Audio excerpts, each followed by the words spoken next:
At this time, we have a special guest with us tonight that is going to be doing the Pledge of Allegiance, Miss Daria McCooey.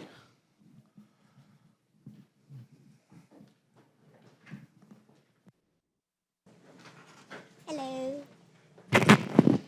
Hello.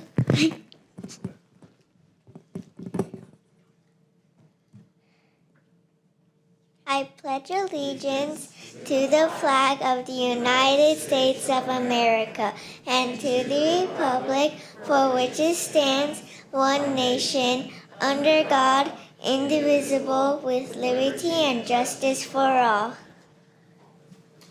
Thank you. Daria, come on up here. You did a great job. Good job. Why don't you tell everybody how old you are and what school you go to? I go to Susan B. Anthony, and How old are you? I am 8 years old. All right. Handled it like a pro. You did a great job. And we have a proclamation for you, or a certificate for you doing the Pledge of Allegiance with us, and we're going to take a picture right over there.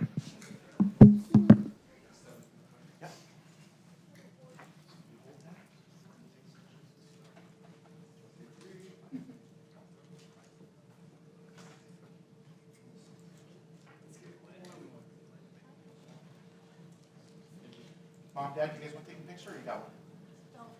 Got one.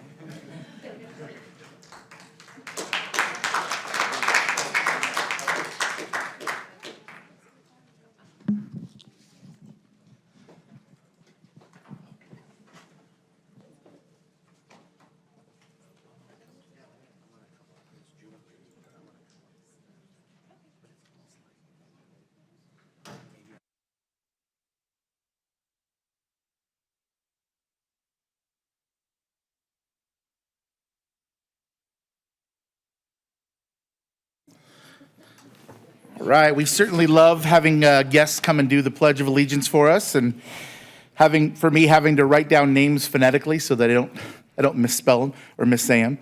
So I think she did a great job. All right, so at this time, I'd like to call this meeting to order. Individuals wishing to address the City Council are requested to complete a speaker card and deliver it to the City Clerk staff prior to the item being heard by the City Council. Please observe a 3-minute time limit for communications, and once called upon to speak, please state your name and city residence for the record. Okay, no proclamations, recognitions, or presentations. Moving on to the meeting minutes. Let's see, the committee of the whole meeting on March 1st, 2023. Do we have a motion? Sure, motion. All right. I'll second. Motion. All right. Please vote.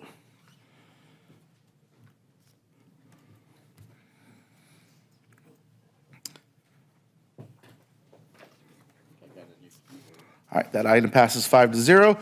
And the City Council meeting of March 1st, 2023. Is there a motion? Motion. I'll second. I did press the button, thank you.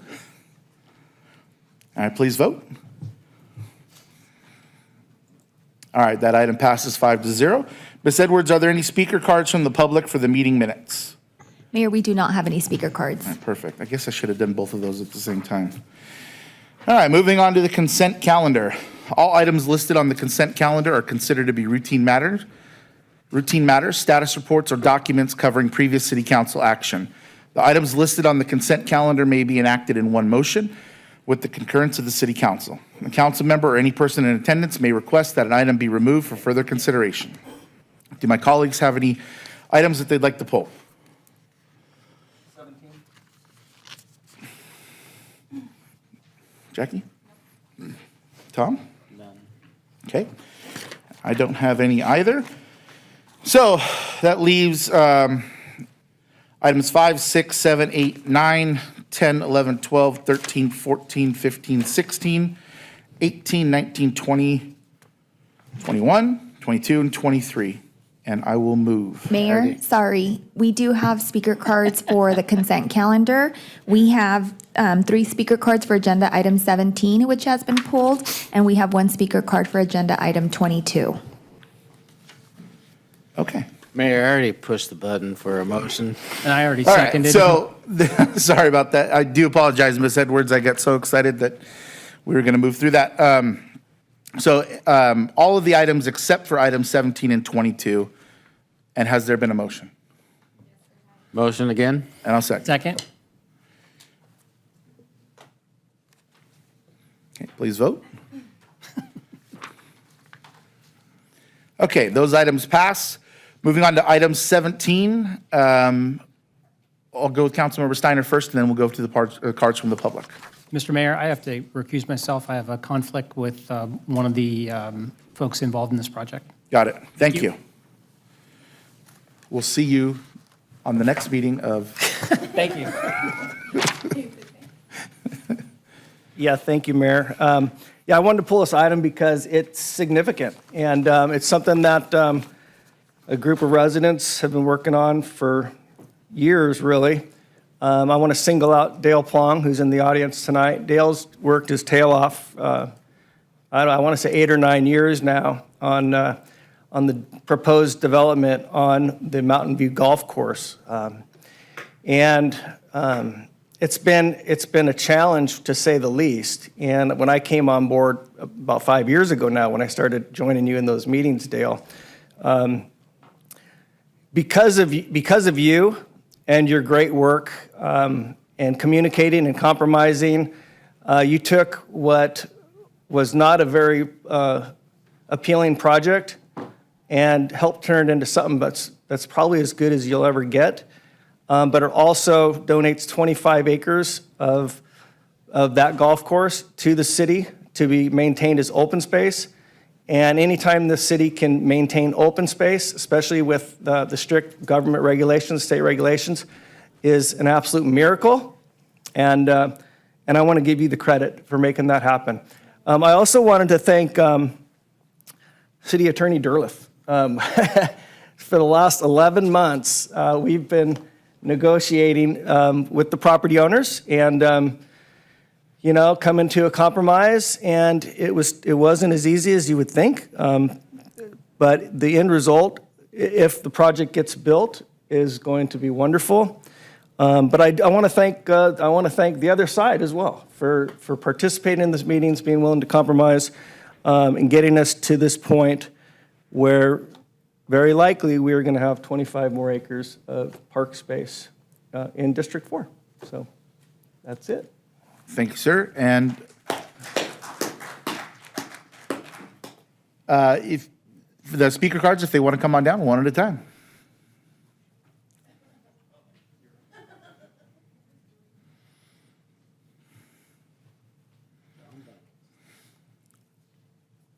Evening. Good evening, John Donaldson. I live on Applegate Drive here in Corona.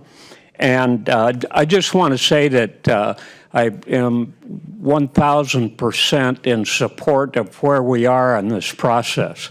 And in consultation with many of the people, we realize that it may not be a perfect solution, but when you're dealing with government, that's an elusive goal, to say the least.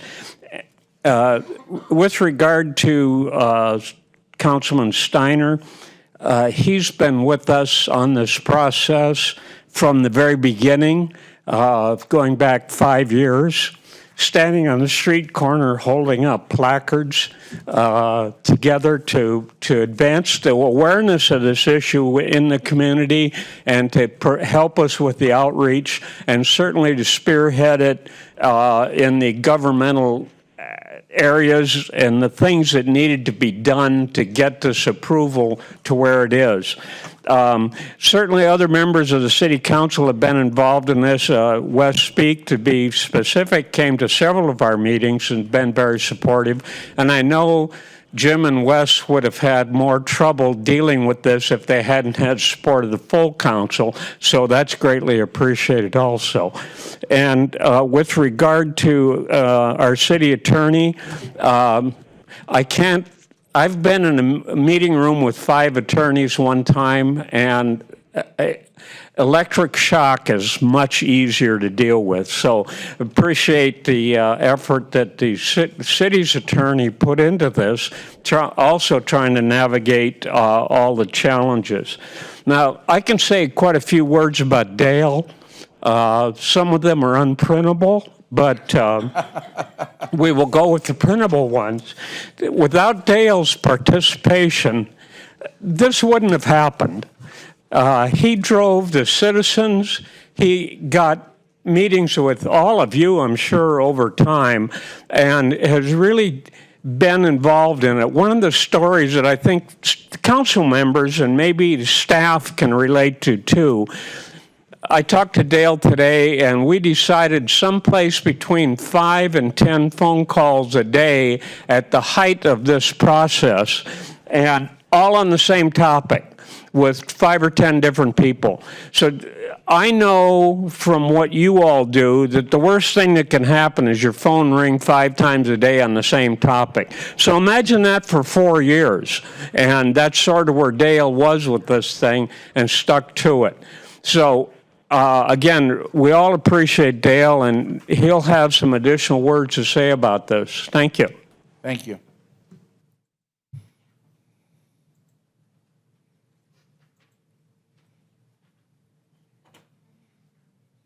Good evening, Dale Plunn. I thought I was going to have to come down here and sell this thing again and again and again. But I'm going to still tell you what I wrote here because I think a lot of it has impact. I said, things are always changing, and change has clearly been the case for the property development plans for this former golf course. The changes here are clearly for the better.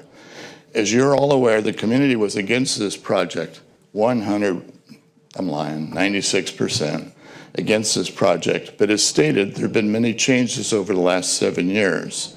And that's as of this month was when it started 7 years ago. A few of those changes are the state legislation and associated influences to future development and the lack of local control by city and counties regarding their own growth direction. I do not believe I need to pontificate on that topic. That's a significant change over the last 7 years.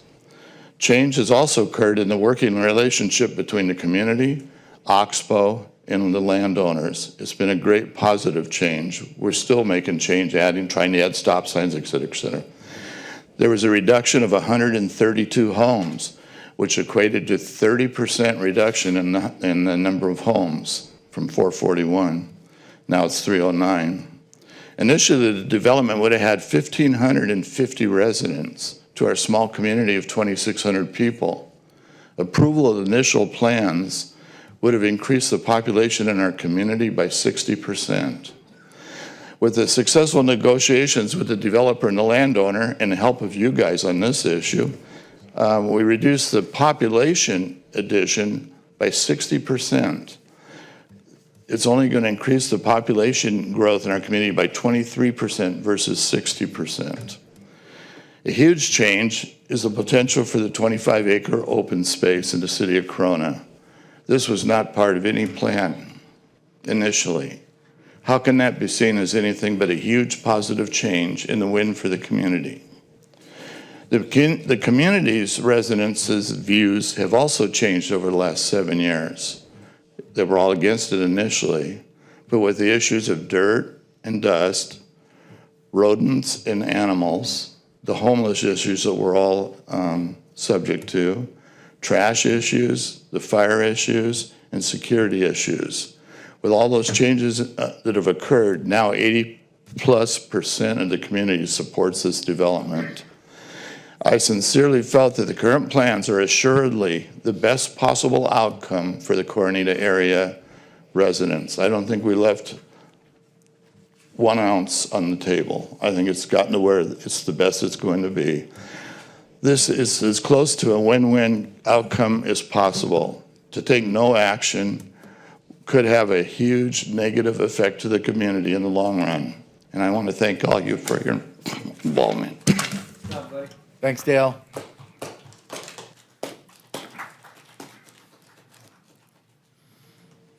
So this has been a long journey. I think who was at that meeting? It was just you and me, pretty much is it, right? At that.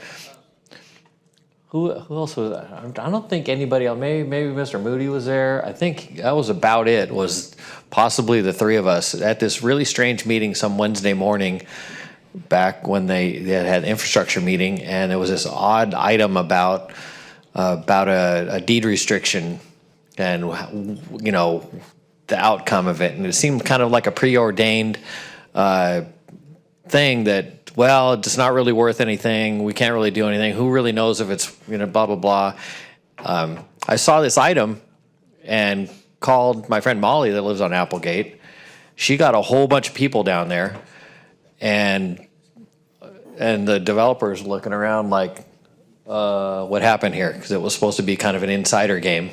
And then when the meeting got over, the former city manager handed me a highlighted version, a highlighted copy of the deed restriction. They weren't handing out copies of any of that stuff. And, okay, well, I got a copy of it and read it, and well, this seems pretty straightforward. And Dale picked up the ball and then just busted his ass for the last 7 years trying to make this as good as possible. So, and you know, Mr. Steiner's been a big part of it. I know you've been on the team the whole time.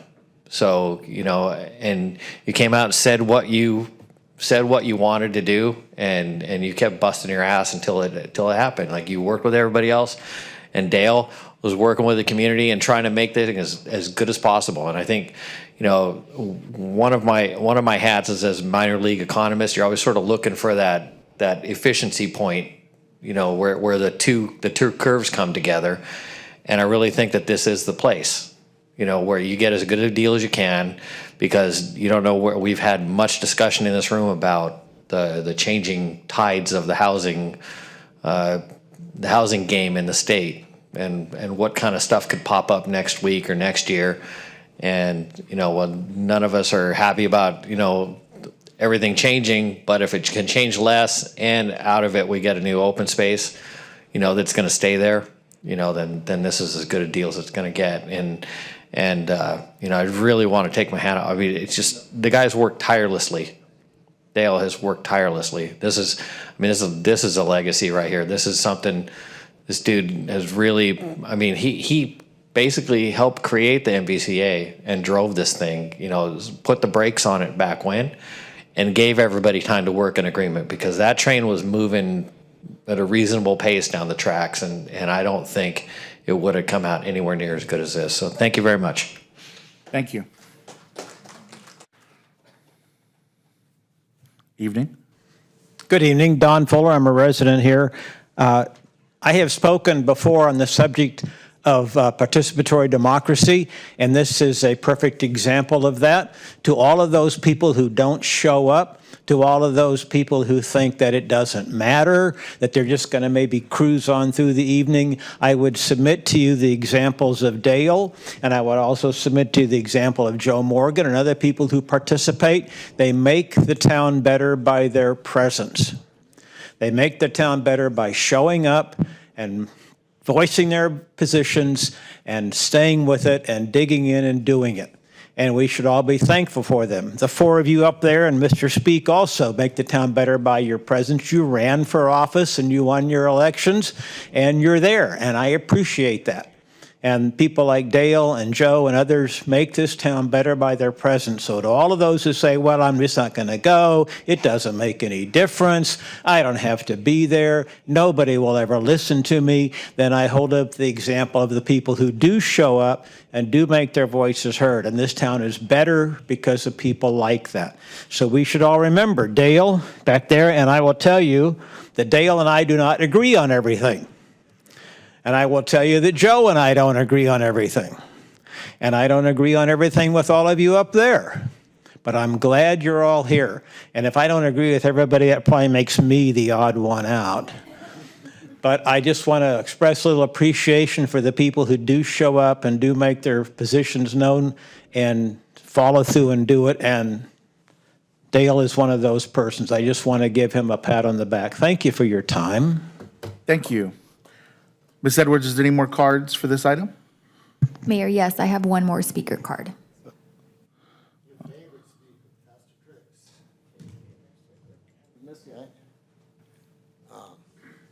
Well, you know, since I got to live down there in the wash, in the river, I'm uniquely qualified, you know, after I was pulled out of my house because child molesters wanted it, you know. But hey, the law is the law, and Chief has to enforce it.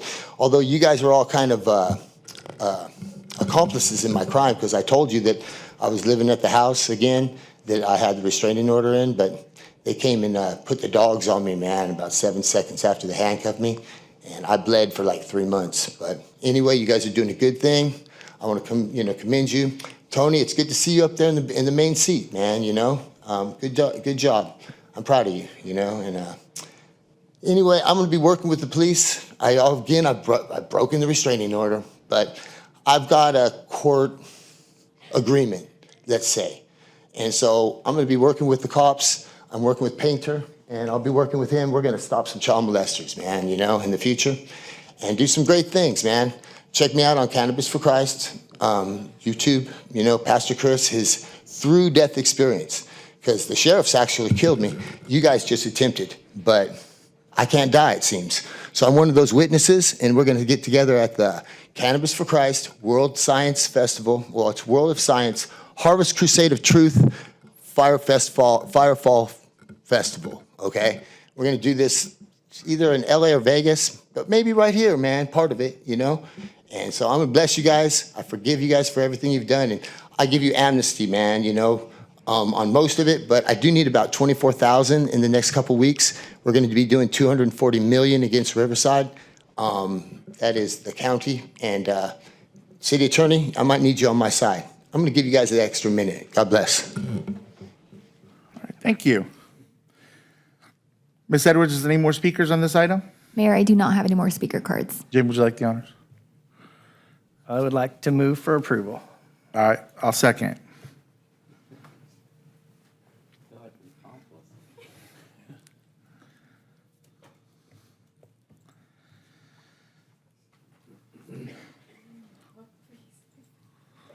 Okay, that motion passes 4-0. And there he is, just in time. It's almost like I was here. How'd you know? Yeah. Okay, and the other item that was pulled was item 22 by by Vice Mayor Richins. Go right ahead. No, he didn't. Oh, I'm so sorry. I don't remember pulling it. No, never mind. You didn't. I'm sorry. Ms. Edwards, do we have a speaker card on this Mayor, agenda yes, item? yes, we do. We have one speaker card. All right. I even have notes, and I didn't even I use wasn't them. even here. I knew it was members of the public. So, Joe Morgan, 2063 Grand. So as much as I feel like I had a handle on what was going on with Mountain View all along, as a citizen, as a resident, I have no damn idea. I have no clue about whatever kind of game is being played with the 99-cent store. So last year at some point, you paid $5 million for this thing. Never really got an explanation why. And now you have this item where you're declaring your newly purchased $5 million 99-cent store that was of some urgency to purchase is now surplus. What happened between 22 and now that it wasn't surplus when you bought it? You apparently thought you needed it, or you thought you needed to purchase it in 22. I think we're past due an explanation for what the plan is. What's the deal? It's a $5 million purchase, and now it's surplus. Apparently there was some kind of a plan, because if I know anything about the five of you, none of you guys are random. You're not just throwing crap at a wall. Apparently there's a plan, and I think that plan needs to be it needs to be discussed in public, in the open. What do you think anybody would sitting in these seats, any one of the taxpayers, what do you think any of us would think? We're doing explanation. What are you doing? And you can't hide behind the negotiation thing because you done bought it. You know, I think I've been more than patient waiting for an explanation, some kind of a plan, some kind of an explanation for why you bought the thing in the first place. Are you going to sell it to somebody else at a discount? Is that the plan? You can't conduct this stuff like a private operation, venture capital, or some kind of secret deal. This is not secret. This is a public agency. This is a city. You're not supposed to be doing this. You're not supposed to be fomenting plans and policies in private. You haven't shared any of them with us. Thank you very much. Thank you. Is there one more card? Yes, Mayor, we have one more card for this item. Okay. Find that I agree with Joe. He's pretty good, man. Except for about on Jesus. Other than that, man, I think that you guys could maybe use that 99-cent store and have me use it right now for Cannabis for Christ Ministries, man. We could like feed some poor people, feed the homeless. I could do a bunch of things with homeless people in that place right now. And while I'm waiting, I could be out there in my motorhome instead of at my house where I'm not supposed to be, you know what I mean, under a restraining order, not under a restraining order, and not having cops try to kill me. You know, I did a year of county time for this, but I just decided not to fight it, man. I'm not going to try to put child molesters that called you guys out and mess with them. I'm just going to do the time, but God would get me out in 7 days, 7 weeks, or 70 days. He got me out in 77 days for $777. So God's cool and faithful like that, man. And we can trust him, okay? He's coming back in 7 years, 7 to 13 years. Okay, you can call me on that, man. You know what I mean? Call me and say, Chris, get out of your church. You're a false prophet. Okay, God bless you guys. All right, thank you. Okay, so on item number 22, I'll go ahead and make the motion to approve.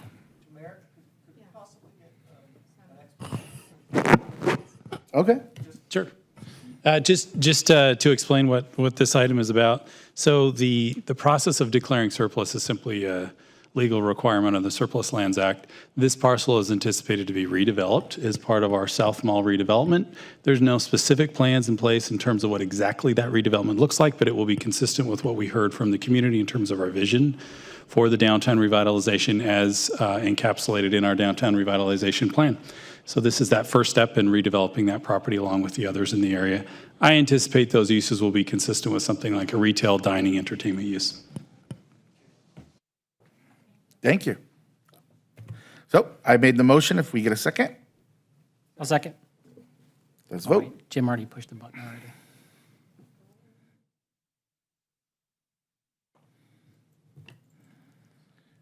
Okay, that item passes 5-0. Moving on to communications from the public.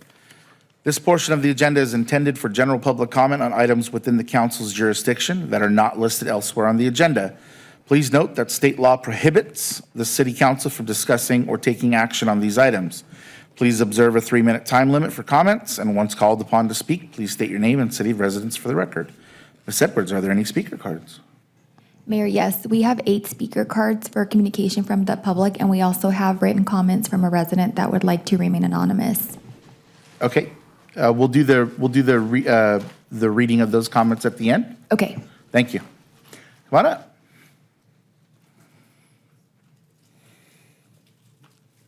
Good evening, Mayor Daddario, council members, and City of Corona. This must be appreciation night because I have 3 items to discuss.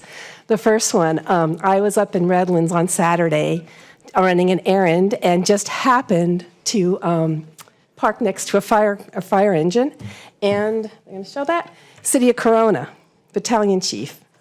And I got to talk with, I guess the battalion chief is Robbie Peterson, and asking him why, of all places, and they were explaining they were on their way to San Bernardino to help our neighbors up there. And I'm very grateful for that because should there be a time that we need to have our neighbors help us, we've already extended that. So thank you very much for doing that. The second thing, thank you to the council member that pointed me in the right direction for this, the Citizens Academy. Wonderful program. I can't say enough. I thought I knew a little bit about the city of Corona. Well, that's true. I do know a little bit compared to what I need to learn. I don't know who the brainchild of it is, but I want to thank Justin Tucker and Donna Finch. It's been absolutely amazing, and I'm looking forward to learning a whole lot more about the city. We had Jacob Ellis talk last night. I was very surprised to see him there, but that was really wonderful to hear a little bit more about the city. And my third item, near and dear to my heart, RSO, the Rent Stabilization Ordinance. I want to thank you for not letting it drop. I want to thank for the huge efforts that Cynthia Lara and her team are doing. They were out this week, Monday and Tuesday, distributing the hangers for us to take the survey. I did the survey last night, and I had most of the data, and it still took me an hour to do it. You guys are being very, very thorough.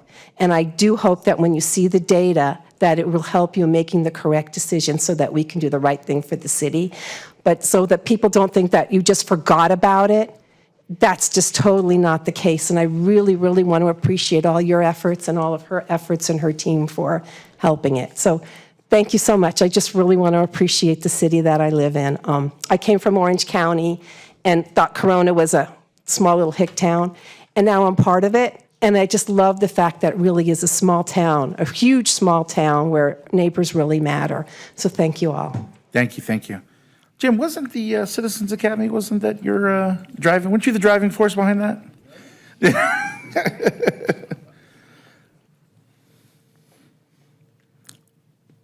Welcome.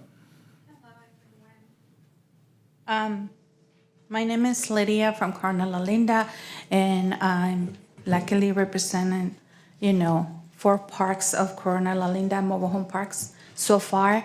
We had an awesome meeting last night at our community. We have, thanks to Chief Newman, we had information about how to protect ourselves and, being an open community at Corona La Linda. It was great. It felt like a big family. It felt like a real community. It felt like in family Corona community. It felt really good.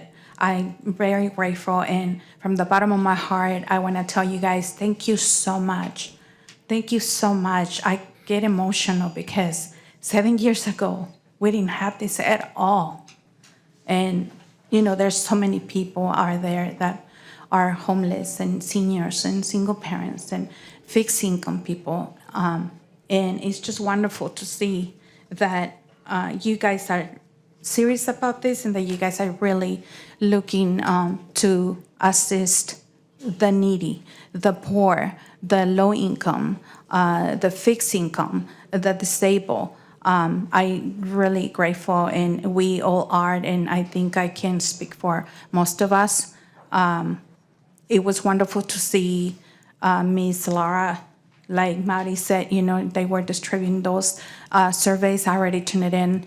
It's wonderful. I don't have enough words to appreciate you guys and all your time and your efforts and the financial that, the money that is being invested on this. Also, I wanted to share with you guys where we at. We have a post over there at Corona La Linda right when you enter, and I want you guys to see this. Because it's been broken for months and it hasn't been fixed. The office phone number for the park is not working for months. And I just wanted to share that with you guys. I know that we sound like crybabies, but if we don't share this with you guys you guys are for our community, then who do we share it with? And if there's anything that anybody has for us that we can do a little bit more about that, then it will be highly appreciated. I have contact housing, HCD, and they just say they have 25 days to resolve issues, which they haven't. There's other amenities at the park that are broken, but yes, they are allowed to raise a rent 8.6%, 9.6% on other cases. So just keep that in mind. Thank you. Thank you.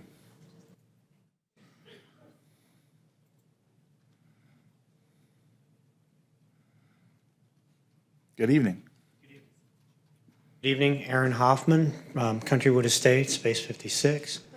I've been a resident of Corona for 54 years, been a resident of Countrywood Estates for the last 23, and this would be on the 10% rent increase is too much for homeowners on a fixed income. This rent increase is cruel to those that are long-term residents planning on retiring in a home in which they owned. And that's all I have to say about that. Thank you. Have a good evening. Thank you.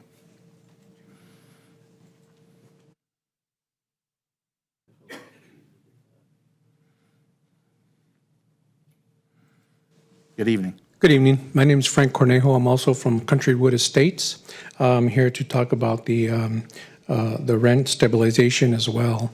You know, we're on a fixed income, and I have a household of 6 people in my house. It's kind of hard to manage with the rent increase going up every year and above the normal increase that it's supposed to be. And just wanted to bring that to your attention here. Along with that, our utility bills, our $700 phone, electricity bill. I know others have paid just about the same amount. Don't know why it's so much. But like I said, I'm here just to talk about the rent stabilization and see if we can do anything about stabilizing that. I appreciate your time. Thank you. Thank you.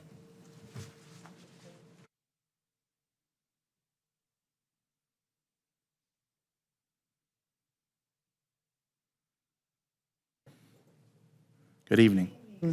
My name is June Reed, and I'm also from Countrywood Estates. And to begin with, I've lived there for 27 years. I'm 88 years old, and I too have been impacted with the exorbitant rent increase. My daughter is handicapped or needs a lot of care, so she lives with me. She helps me some. Because of the gas rates, and now the park supposedly has imposed done improvements on the park. None that I can see that haven't already been done over the years that I've lived there, and that's to resurface the streets. Now they're charging us almost $17 a month to pay for it. In the 27 years that I have lived there, I have never been charged for anything that they have ever done in the park.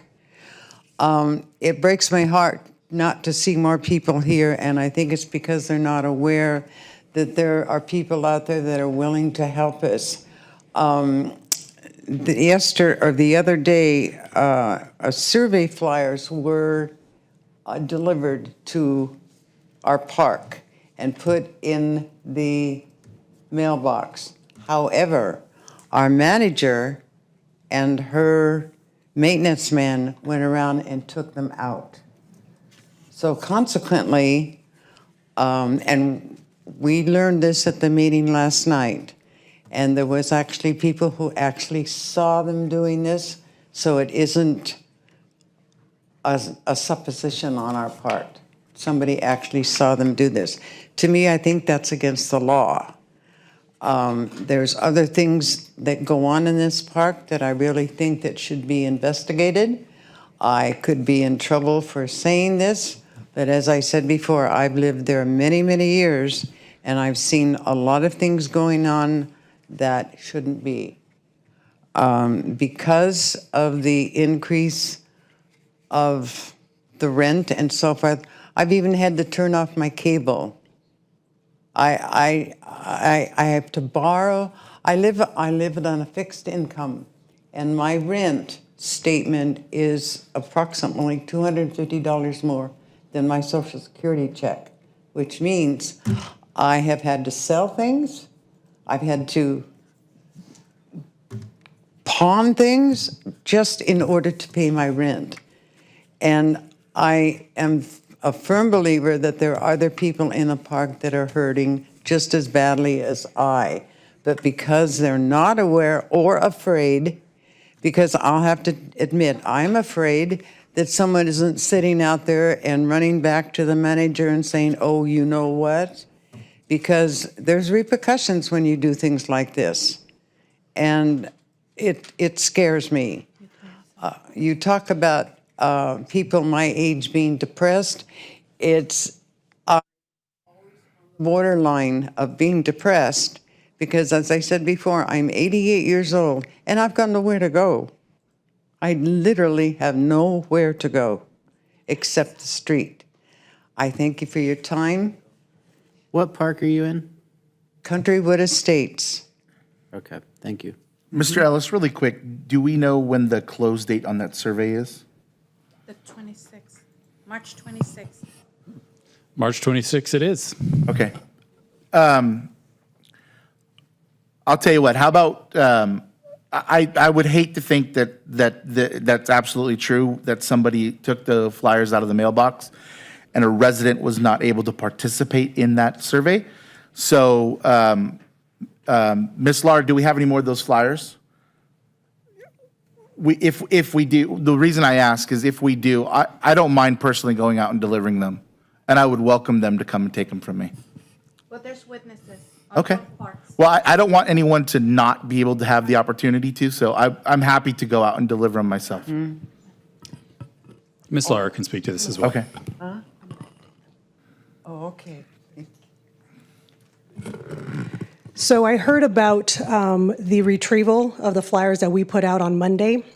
They were specifically put in the cylinders below the mailboxes. And as we exited the park, apparently the manager and her assistant came behind us and removed them. Luckily, last night when I was at the La Linda community meeting, a resident came to advise me of that. So this morning, I placed 90 new flyers into envelopes, and I delivered them to the post office at noon. So all these folks will be receiving the flyer that everybody else got. I really appreciate that. Thank you so much.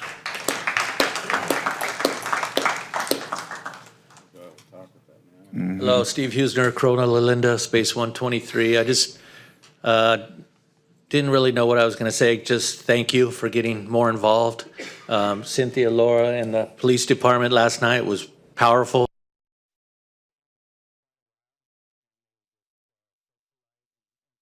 Questions, and we had a pretty good turnout last night, so thank you for that. And Green River has a meeting tonight, so some of them were going to show up tonight.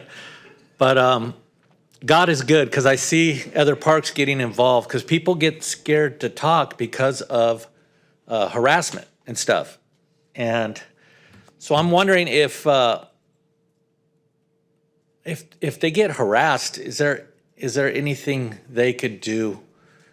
Probably not with the city, or should they report it or email somebody? If June is getting harassed, 88-year-old woman, you know what I mean?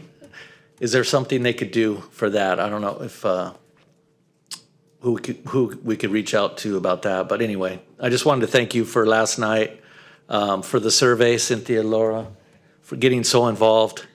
And it's just refreshing to see that I really do believe you guys do care. And a lot of people aren't fighting because 6 years ago, there wasn't as much hope. So, we could only tell them so much, but if they don't come, it's because they think it's the same situation as 6 years ago. So just wanted to say thank you for considering it, and I'm praying that we do get rent stabilization, and it's much needed. Thank you. Thank you. Mr. Derleth, really quick, other than, very clear documentation on what they believe to be harassment, is there any legal aspect that they would have, or what is the suggestion to make sure that it's very clearly documented? Well, certainly clearly documented, and I would also refer them, and Ms. Lahr can perhaps help with this as well, refer them to the Department of Fair Housing with respect to those kind of issues. Say one thing. Yep. 6 years ago, I know I shouldn't do it because it's private property, but I took a chance. And if the police came and warned me, hopefully they would have warned me and I would have stopped. But I knocked on doors like Sunday around 4 or 5 o'clock. I would knock on doors and hand them, because this fight, when we started again, 6 months ago when we came and we started again, the first time we passed out flyers, nobody got them. But we don't have proof. But, God is good. God's more powerful than all this. But I don't know why these park, well, I better be careful what I say here. Park management takes it so like we're against them. And we're not against them, but they get free rent. You know, it's part of their job, so they don't have to worry about, but it's almost like they take it personal. So I don't know, but thanks. Thank you.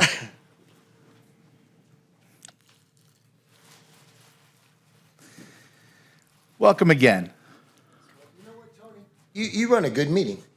You know, Thank you. it seems like you care. When people say something and you jump in and you say, hey, before we go any further, let's talk about that. You know what? You do a lot better job as a mayor than I thought you were doing as a city council member. All right. You know, so I like you in that seat. Okay? And and so this time it's my time to just talk, right? I'm gonna tell you a little about my incarceration, you know, and how I told you guys when I came back here, I was in the river, and so a gang member got married to my daughter when they decided to throw me out, and he had a bit of a cocaine problem, and he was in my $600,000 house, man, with his gang buddies all around my house at 4 o'clock in the morning. They let me come home for a day for something, and he almost burned the house down. And I didn't leave after that because I put the fire out, and I wasn't going to leave my family, and that was it. And I told you guys I was going to do that. And you know what? When this guy accused me, when the child molester that took my family 10 years ago, and my family met them through the schools, okay? And there was just recently passed by the time that I could sue the school on a grandfathered in thing, but I was incarcerated. Now, I got out just in time to sue the school that molested me, but I didn't get that lawsuit in with you guys. That's all right, because I'm working with you guys. You know, we're gonna stop this stuff. And you guys are gonna prove that even though you've been on the side of child molesters over and over again, and then when the guy said that I attempted murder on him, which I would have done if God would have told me to do so, but I didn't ever do that. You know, he told me not to do it. You know what I mean? It wouldn't have been an attempt, though. I mean, it would have been done, and then I would have tried to raise him from the dead. And I don't know. I'm a little rusty on that. But anyway, I didn't do nothing. And there was a good cop I met here in the city council meetings. I told him he's the best cop I ever met. And he didn't let that attempted murder go through. And they just got me on the restraining order that from my pastor over there at New Beginnings Community Church, I told him how cannabis was in the Bible. And he put a restraining order on me as well. And he said that I violated it just because I drove by the place. But that's a lie. I didn't violate it. So he lied. And then because of that, the cops had to come in and get me. You know, there was guys saying I attempted murder and there's a warrant out. So, but the guy handled it very well. Then I got out 30 days later, and I had to go to my house because all my money's there, my trailer's there, everything I own's there. My phones are there, everything's there. And they came in, this time they came in with dogs.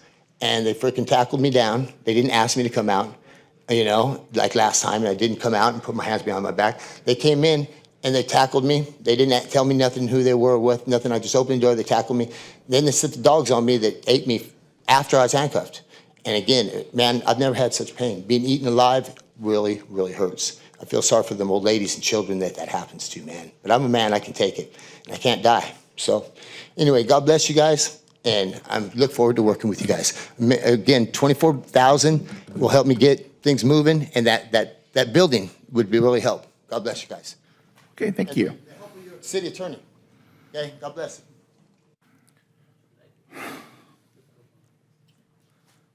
Welcome. Hi, my name is Susana, and I am from Countrywood Mobile Homes. And, mi nombre es Susana y soy de Country Woods también. Quería pedir su ayuda porque hemos estado teniendo problemas con los flyers. I here to see if we can get some help because we're having problems with the survey flyers. Muchos vecinos no vinieron porque no se enteraron. Ahorita yo encontré unos, los invité, no pudieron venir. A lot of residents are not here because they don't know about the flyers because they were taken from their underneath their box. There's like a tube. La manager, yo vi cuando pusieron los papeles en la calle donde yo vivo. Soy testiga de que los pusieron. Me pusieron I'm a el mío. witness that I witnessed when they put the flyers in there. Yo vi cuando lo pusieron y pero cuando yo fui por el mío ya no estaba. And when I went to get mine, it was gone. Pregunté a una vecina y ella tampoco lo tenía. I asked my neighbor and she said, no, I don't have it either. Yo quisiera saber si ustedes pueden darnos como un tipo de ayuda de protección, porque he estado entregando también flyers yo. She likes to know if there's anything out there that you guys can do for us, because I distribute flyers myself when we have meetings. Me causa decepción ver que la manager fue capaz de quitar los flyers de nuestra información que nos pertenece a nosotros. Disappointed that our manager had the guts to take that away from us. No sé si pudieran hacer algo para protegernos en eso y para que yo pueda seguir dando información de los flyers, de las juntas que yo me entero, para que mis vecinos sigan enterándose de que existen las juntas. I don't know if there's anything that can the city done for us or for me, so then I can continue to distribute information to my neighbors or residents regarding the meetings that we have. Para que la manager no tome decisiones que no le corresponden. Es de nuestro derecho saber sobre estas juntas y hacer algo. So that the manager don't have or feel that she has the right to take this information away from the residents.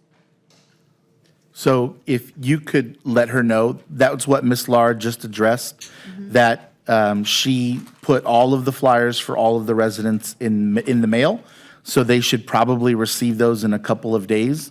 If for some reason in the next week or so they don't receive them in the mail, please have someone reach out to Ms. Lara, and we'll make sure that they are hand delivered. Okay. Not in the mailboxes though. She's at Countrywood as well? Yes, she is. Okay. Okay. Thank you. Okay, so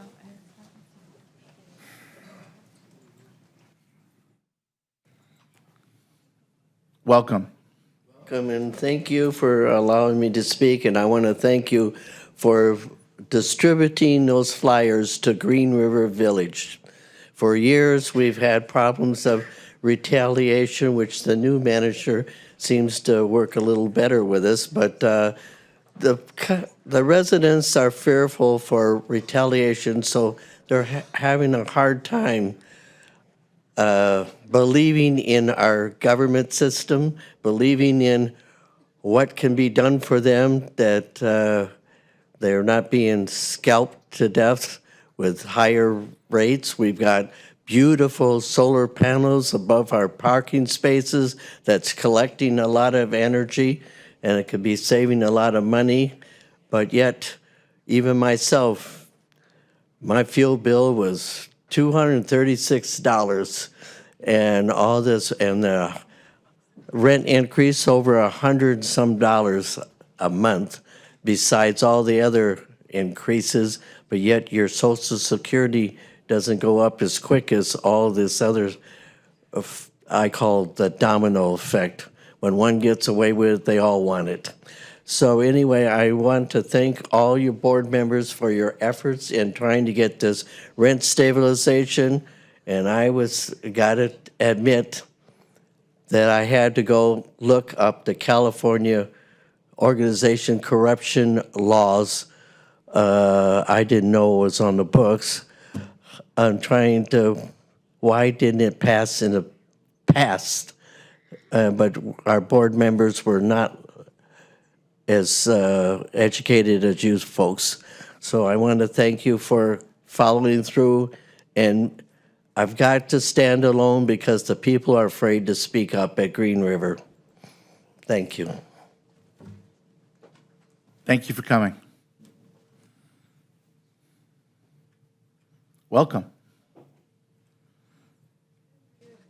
First of all, I just want to say thank you for your time and the fact that you guys are willing to help us with this, because this is something that's been on my parents' and my family's mind for a while. We live in Countrywood Estates, and I know you've already heard a little bit of what's been going on, but just speaking from personal experience with my family, we've seen multiple times that our manager's on our property. She's constantly taking pictures of what's around our house. She's even gone on our patio and taken pictures of stuff that she wants us to remove, and she says that it's her right as a manager because we're simply running the property. and she says that she has every right to be there and to take pictures of whatever she wants. My mom's even run into her taking pictures of our gas meter before, which we're not necessarily sure why she would be doing that or why she needs that information at all. We've seen her even walk with other people on our property before, and sometimes when we use the gas in months that it's colder, it's understandable that it goes up, but for some reason, the following months it never goes back down. We used it a little bit more in January because it was cold, but since then we haven't been using our heater as much, and for some reason, the price just never went back down. And since we pay everything together, we tried to contact the gas company to see if we could see if we were actually using that amount or if we were getting charged the right amount. But they said that since the mobile home park gets paid as a whole, we would have to speak directly to our manager for that information. And frankly, we don't really feel that comfortable talking to her about that because we feel like it would be conflicting and that she probably wouldn't want to give us that information anyways. So we really just want to avoid any kind of conflict whatsoever. And we just want to make that known because we know that a lot of other people that even though they didn't come here tonight, they've had similar experiences with their manager, that they don't feel comfortable. She's made it very uncomfortable to live there. She's constantly bothering us with flyers of 60, like 40 pictures of stuff that she wants us to remove, she wants us to change, and she's constantly doing so every week, every month that she's doing this, and it feels really uncomfortable. It's something that's been bothering both of my parents for so long, and sometimes if you don't speak English, you don't really want to say anything about it either. So we wanted to make this known because we want something to be resolved. It just feels really uncomfortable. We don't think that we should feel this way at home. We want to feel comfortable. We want to enjoy our time with our family, but unfortunately we can't do that, and we don't feel like we even can talk about it to make sure that it gets resolved. Thank you. I do want to just quickly share, we've had the gas company in a couple of meetings ago, and they have shared with us that the cost of gas has gone up. I don't know if that's the reasoning, but statewide, the cost of gas has gone up. So I just wanted to share that with you. Yeah, and that's a possibility of what's going on, but I don't know for sure. Yeah, no, of course, and we appreciate that. So thank you for letting us know about that as well. Thank you. Of course. Yeah, great.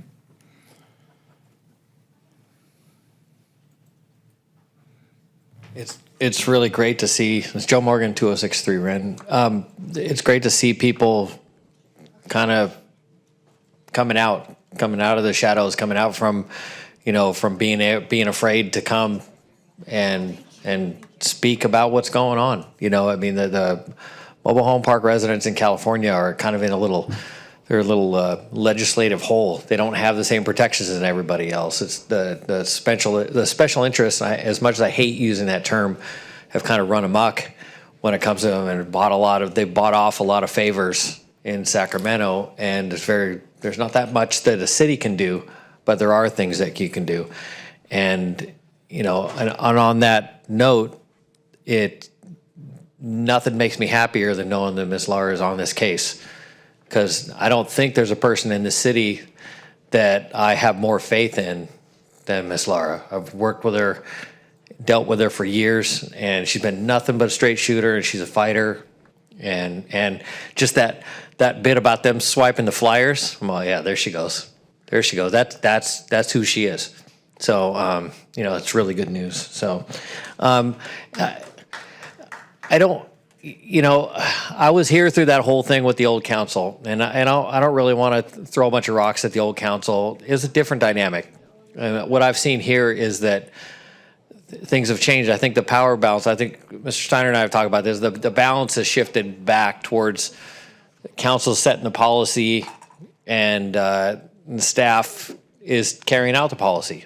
That wasn't really the case before, where before it was being driven by the guy sitting in the seat where Mr. Ellis is now, and it was his sort of philosophy, and he was running the rules. He was telling the managers, well, here, you're going to do this, and you're going to do that. He was kind of micromanaging the whole thing, and the council would kind of follow behind him, sort of in his wake. And we're still recovering from that damage. So I do appreciate that, and it goes from the different commissions that they now have a role in the process, like they should have all along. And so I like that things are coming back into balance. On another note, so last meeting there was a discussion. Mr. Fuller graciously volunteered that we would go look at this yard truck down at Water Reclamation Plant 1. So I put in a record request, see what I could find. Hey, what is this truck? When did we buy it? How did we buy it? What's the records? What kind of shape is it in? How old is it? Just to see what I could find out. Pretty much I got a handful of repair orders. That's pretty much all I got. All these really common, easy to get access records, I haven't gotten any of them. Hey, when did we buy it? Oh, I don't know. I don't have it. Don't have the pink slip. Don't have the acquisition. Did we buy it? Did we lease it? What's the terms? How old is it? What's the matter with it? I can't find any indication through the repair orders that I've gotten that there's anything wrong with this. It had oil changes and it had a radiator. Pretty typical kind of stuff. These things run for a long time. Sometimes a lack of information is information. So thank you very much. Thank you. Ms. Edwards, is there any more speaker cards? Mayor, no, we just have the written comments. Okay, let's go with that. Hello, council members. We live in Corona in what used to be a quiet, peaceful, friendly neighborhood. We have become victims of living next door to a loud, obnoxious motel that has been nothing but a nuisance and safety concern. We are extremely confused as to why residential homes are now being allowed to be turned into hotels, motels, referring to as its short-term rentals is just a name change. It's different strangers coming and going daily at all hours of the day and night to party and be on vacation. Nearby neighbors are not on vacation. Many even work from home and have various work shifts. That means they're sleeping during the day and on the weekends. Our neighborhood is not a resort area or tourist attraction. We ask that you please consider how you would feel living next door to one. Homeowners that have lived here for 10 to 20 years are now feeling violated and victimized that this is being allowed. We can't even move without taking a huge loss because no one wants to live next door to one. So it is usually lowers property value significantly. Plus, we would have to leave Corona to a city where it already has been banned to avoid it happening again. We just can't keep moving every time one pops up next door. We ask that you please consider the value of Corona residents and are just trying to live their daily lives in their primary residence. They should be a higher priority than out-of-state residents wanting to profit off a quiet neighborhood at the expense of ruining the lives of everyone that lives nearby. Regardless of the rules and laws posted, we already know that people don't always comply. Most of the renters, including the owners, have shown absolutely no community values or consideration to their neighbors.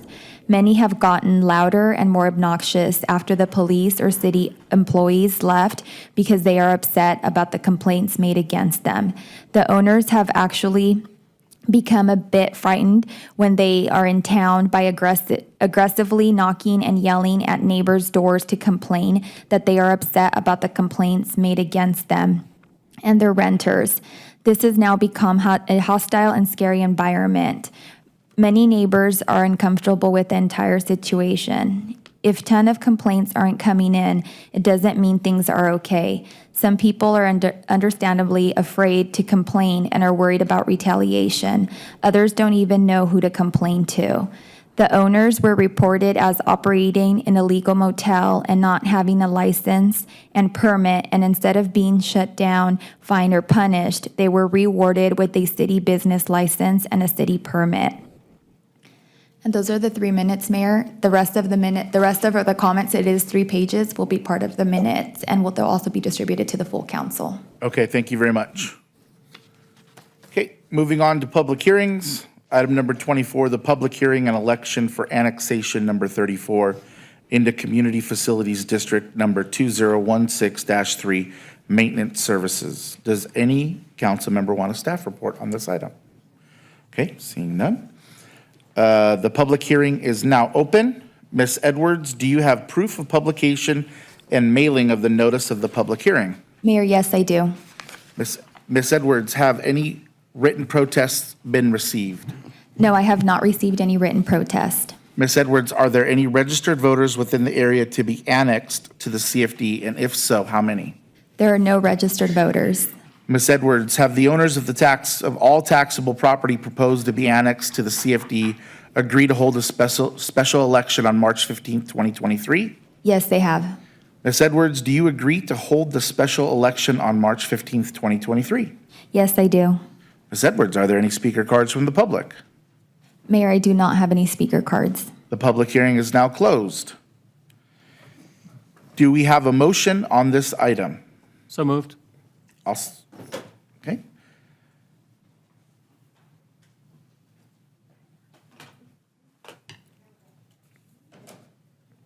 Okay, that motion passes 5-0. The recommendation is that the City Council adopt the resolution number 2023-017, calling a special election and submitting to the voters of territory proposed to be annexed to Community Facilities District number 2016-3 maintenance, the question of levying special taxes within the territory proposed to be annexed, annexation number 34. Ms. Edwards, have you received any ballots and have you canvassed the ballots and tallied the results? Yes, Mayor, we have received one ballot and all votes are cast in favor of levying the special taxes. Okay, do we have a motion? So moved. Okay, please vote.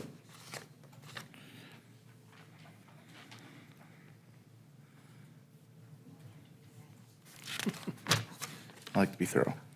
Okay, that. Councilmember Casillas? Yeah.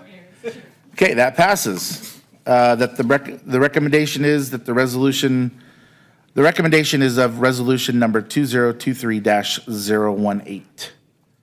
Moving on to administrative reports. Request from the City of Norco and the City of Blythe to support the closure of the California Rehabilitation Center in Norco as an alternate to closing the Chuckwalla Valley State Prison in the City of Blythe. Donna Fitch, Assistant to the City Manager, will present this item. Hi, good evening. Good evening, Mayor, members of the City Council. So before you tonight is a request that the City of Corona received from our neighboring City of Norco and the City of Blythe to support their request to the State of California to reconsider the closure of the Chuckwalla Valley State Prison in Blythe and instead close the California Rehabilitation Center in the City of Norco. So the state in their fiscal year 2023 budget is proposing to close the Chuckwalla Valley State Prison in Blythe in March of 2025 as a budget-saving measure. Many residents in the City of Blythe are employed by the prison or they have family members that are incarcerated there and they live at or below the poverty level. So Blythe is concerned that these residents will be significantly impacted by this closure. Due to the adverse impact of this closure on the area, the City of Blythe is asking the state to reconsider closing their prison. And the City of Norco, on the other hand, has the California Rehabilitation Center located in their city, which is one of the oldest prisons in the state of California and is located on prime real estate land that has the potential to be redeveloped into projects that could provide millions of dollars in economic investment to the region. City of Norco is in support of closing their prison, and both cities propose that if the state must close a prison, that they close the prison in Norco instead of the prison in Blythe, and they are asking Riverside County cities to support them in their request. Our legislative platform is currently silent on this issue, so we are bringing this before the City Council for your consideration this evening to support both cities in their request to the state of California. And that concludes my report. Thank you, Ms. Finch. Ms. Edwards, are there any speaker cards from the public? Mayor, we do not have any speaker cards. Okay, do I have any questions or comments from my colleagues? I just wanted to say that I sit with Mayor McCormick from the City of Blythe on RCTC, and he's been talking about this now for a few months, and it's a pretty dire deal for Blythe. Their entire economy depends on the prison. Their hospital there is almost 80% of its revenue comes from the prison, so they would lose their hospital. Their revenues in town, they would become a ghost town. It'd be a really tough place to live. I mean, you basically take all of the wonderful taxation and other issues that are with California, and you put it right next to some place like Arizona that has a lot lower issues, and they have a lot of bleed anyway. And when he first approached several of us, I brought it up at a RCTC meeting. I said, Joey, you need to go out and let's talk to Norco, because I know that, in fact, Mayor Pro Tem Hoffman, bless his soul, he said, I'll volunteer, close Norco. We would love it. And I said, great, you guys get together and talk and make something happen and see what happens. So I was happy to see this tonight. I wasn't the impetus for it, but I'm happy to see it. And if it's okay for both of those communities and they feel that strongly about it, I don't think there's any harm in us supporting it. Mr. Steiner. Vice Mayor? I'm all for Blythe getting all the prisons. Like, give him more. Give him. Yep. I forwarded this to the city manager. I sit with Councilmember Kevin Bash, on RCA, and I got my ear full of this and how it makes a lot of sense for them to close Norco, and I'm sure he has nothing but the most positive ambitions for that piece of property. And one of the things that you can't argue is that it costs more money to house somebody in Norco than it does anywhere else. So I think from an economic standpoint, it's a no-brainer. So I would ask, I'll make the motion since I brought this, that we stand with the city of Norco and stand with the city of Blythe and send a letter of support.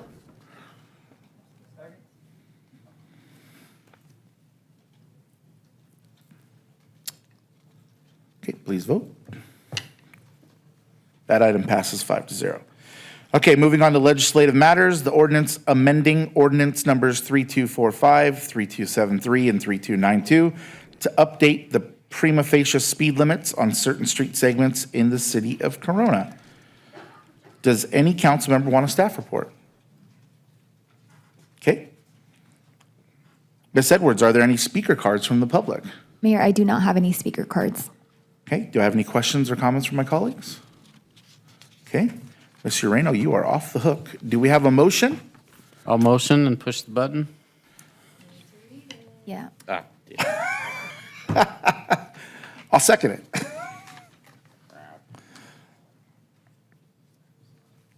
You want me to read it now? Please.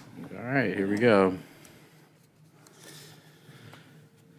Ordinance amending ordinance numbers 3245, 3273, and 3292 to update the prima facie speed limits on certain street segments in the city of Corona. Oh, nuts. You got to read the blue part, Tom. Oh, gosh. Okay, here we go. Wish I was in Blythe right now.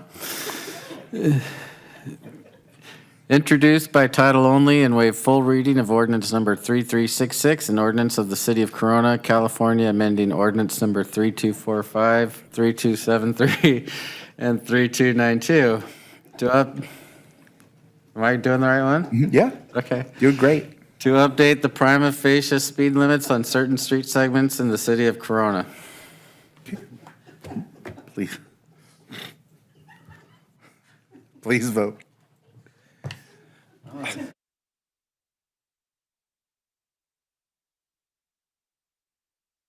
Moving on.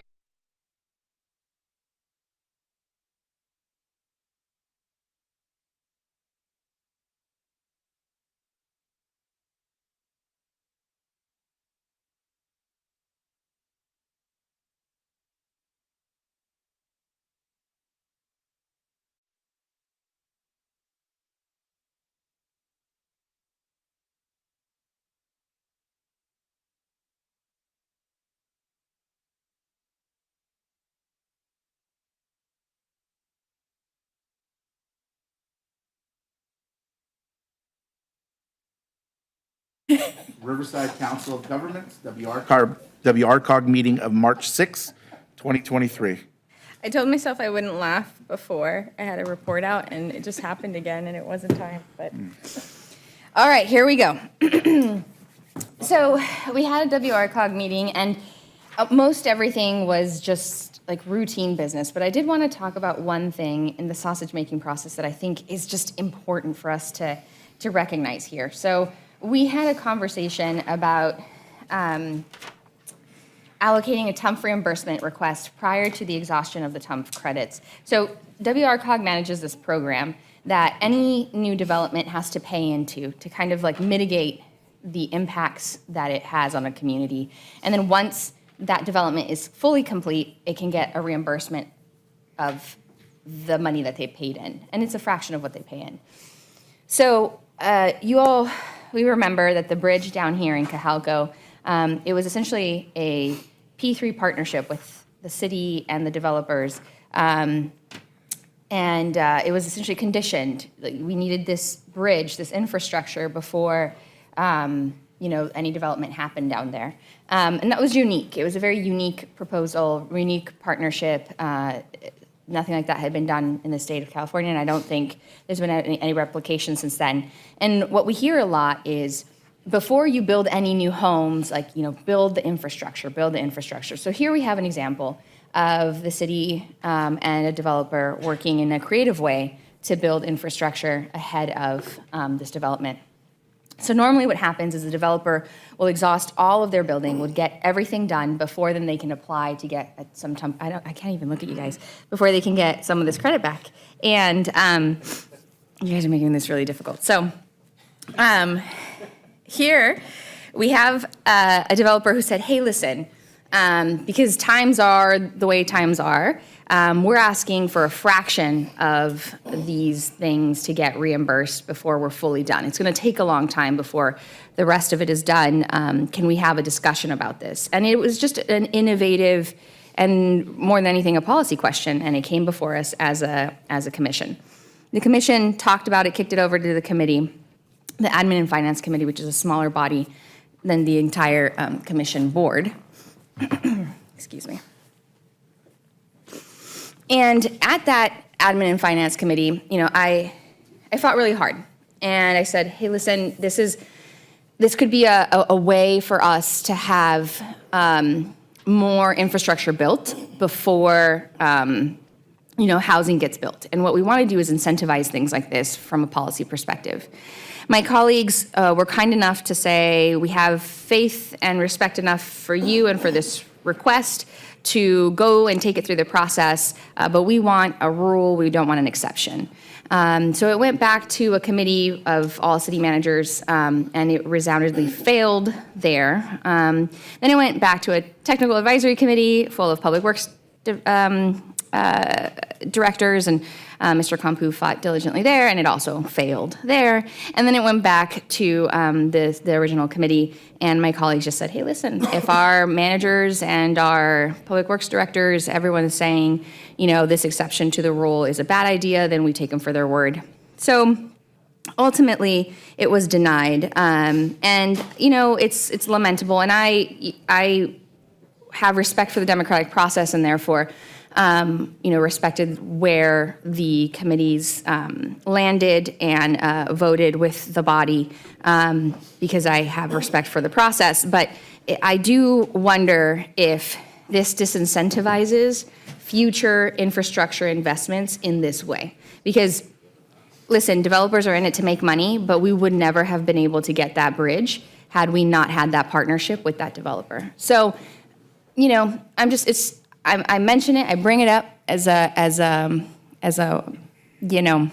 note of the sausage making process when we're getting really into the nitty-gritty, where things like this have the potential of having negative consequences in the future when we aren't able to make, policy decisions that get a little creative. So that's it. That's all from WRCOG. Thank you very much. Everybody's favorite updater, Councilmember West Speak on the Riverside County Transportation Commission, our CTC meeting of March 8th. So I got to stretch. Yep, here we go. Meeting was pretty fast. We again confirmed the at least temporary death of the downtown Riverside station. The north and a lot of community members came out and spoke, but I think the big driver of it was the cost of relocating the existing businesses there. One of the items that came up is one of the reasons they're pushing for this is there's $10 billion available for passenger train, passenger rail projects ahead of the 2028 Olympics. And this was going to pay for an additional station, a station that would eventually be set up for the CV Rail project. And I volunteered to have the city manager reach out to RCTC and look and ask if there's, I know we have room at the North Main Station, if there's a way for them, if they want to spend some money, that we would certainly help them do it here in the city of Corona. So hopefully Mr. Ellis will get a hold of somebody at RCTC to touch that point and see what happens. I did want to note, we did vote on the local project formula programming and was very happy to see an additional $7.3 million go to Temescal Canyon Road widening project.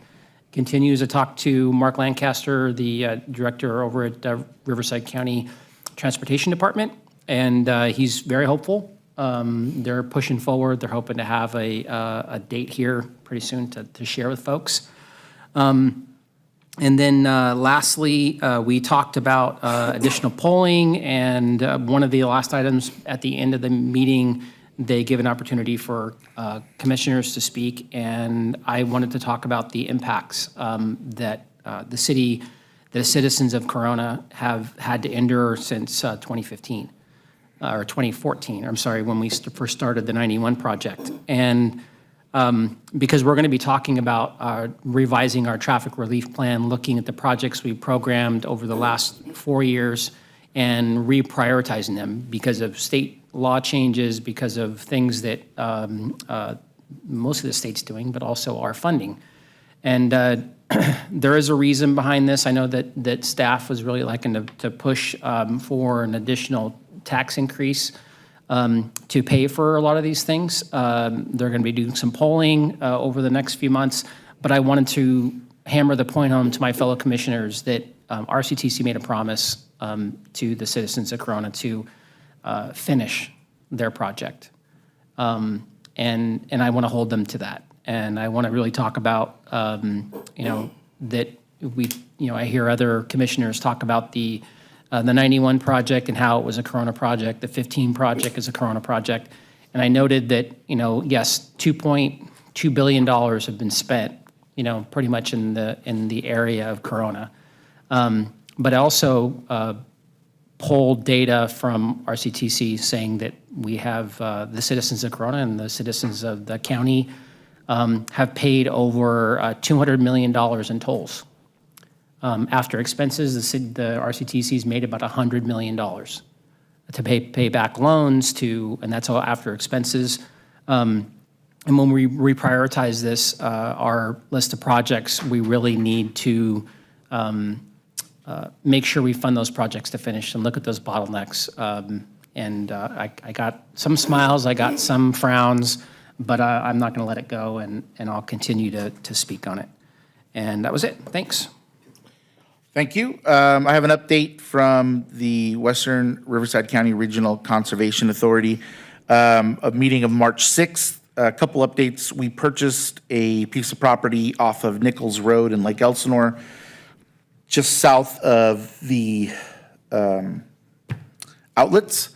And one of the things that made me happy was that they took careful consideration of the end of the Butterfield Trail. And this piece of property, there's been some exemptions made for the Butterfield Trail for when it finally makes its way down there. We got an update that they are calling Poppy Bloom, the Poppy Bloom update of Lake Elsinore. Still concerned that they're going to get overcrowded, but they did want to emphasize that you can go to www.lakeelsinore/poppywatch.com and and you'll be able to see all the poppies on the computer. They did want to say that the Diamond Valley Lake area is open and there's a walking trail that folks can park and safely view the poppies if they would like to. We had a very long discussion about amending the MSHCP because we have found that there are some developers that are taking advantage of that process and forcing RCA through the Hans process to purchase property at a very high rate of money. So apparently they didn't consider that there would be a loophole by a developer exploited 20 some odd years ago when they created the MSHCP. So now we're looking at kind of closing those loopholes and what we can do. The city of Menifee had a really cool announcement that I wanted to share. The city of Menifee, April 5th through April 9th, is going to be the recipient and the host of the Wall That Heals. For those of us that remember what a great event that was here in the city of Corona, and they're very fortunate. They're one of 2 West Coast stops of the Wall That Heals. So if you would like more information, please check out their website at the city of Menifee. And that concludes my update. Let's see. City Attorney reports and comments. Mr. Gurliff, do you have any comments? Okay. City Manager reports and comments. Mr. Ellis, do you have any comments? No comments, Mayor. Thank you. Okay. Do any of my colleagues have any comments? Yes. No? Okay. Jim, go ahead. I just wanted to take a moment to recognize a friend of mine who's in the audience tonight, Miss Haley Henyon. Would you please stand up real quick? Sorry, didn't mean to embarrass you. Yeah, you did. There she is. You'll see her again somewhere down the road. All right, honey, you can sit down. In 2018, Haley sat on my campaign committee, and she represented the youth in the community to make sure that I knew what was going on with the younger citizens of our community.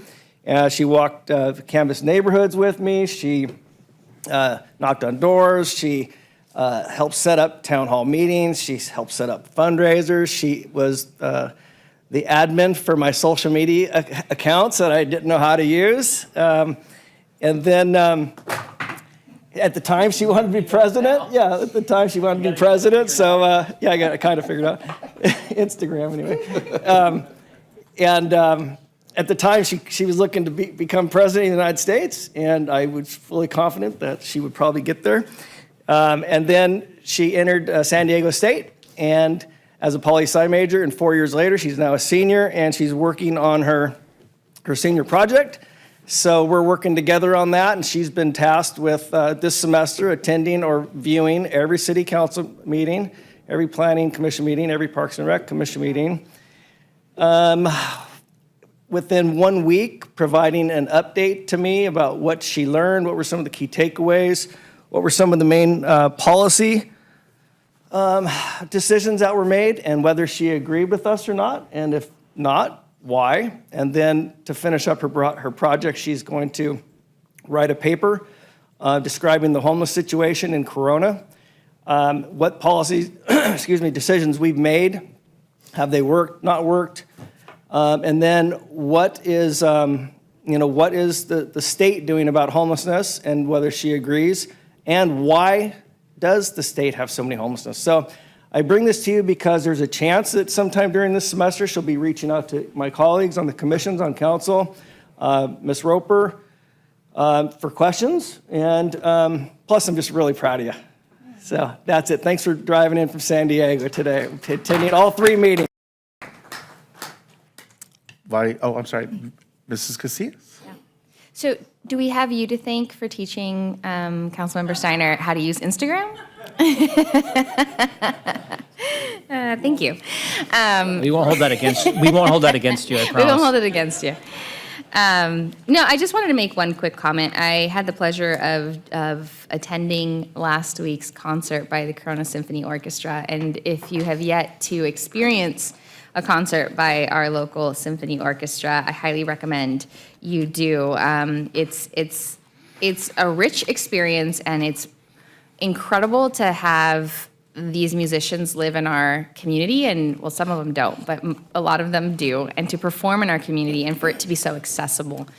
The guest pianist was actually at a concert at Disney Hall last month. So these are really great musicians, and it's an asset that we just we shouldn't take for granted. So I just want to give kudos to Don Kindred and the team and Corona Symphony Orchestra for another wonderful concert. Thank you. Vice Mayor? Just want to say hi to Haley, and hope anything I said about Blythe stays out of your report. So good luck. Excellent. So just a couple things that I wanted to touch on. I had the opportunity to meet our new library manager, Miss Danielle Whittington. She's absolutely great. She's going to do a great job for the city of Corona and our library. She's got a lot of energy, a lot of great ideas, a great background. So great hire for the city of Corona. Stop by and meet her. You will learn probably more about Harry Potter than you wanted to know, but everybody's got their thing, so that was a lot of fun. Wanted to thank the community members that came out to my town hall this past weekend at Victoria Park. A lot of good questions. Wanted to thank Amy Kinney and John Munoz for stopping by and supporting, and just a lot of great questions from the community. And I am super excited to announce, if some of you guys haven't seen it, a new series that I'm going to start called Talks with Tony. The first one is going to be this Sunday at Santana Park, where it's from 7 to 9 a.m. Come down, grab a cup of coffee, and bring me all of your questions, and hopefully I can answer them. So I'm very excited about that. And Breakfast at Tony's? No, it's not breakfast. No, we're not there yet. We're not bribing people to come and talk to us with food. Yeah. The mayor's not bringing breakfast. The mayor's bringing himself coffee. I'll come down and I'm looking for breakfast. Yeah, there you go. Yeah. There you go. So I'm excited about that. I want to thank our digital team. They put me on a green screen and, had a really great script for me to go through. I didn't have to do too many takes. It was a lot of fun. So I'm looking forward to that. And this takes us to our adjournment. The next meeting of the council is Wednesday, April 5th. This meeting is now adjourned.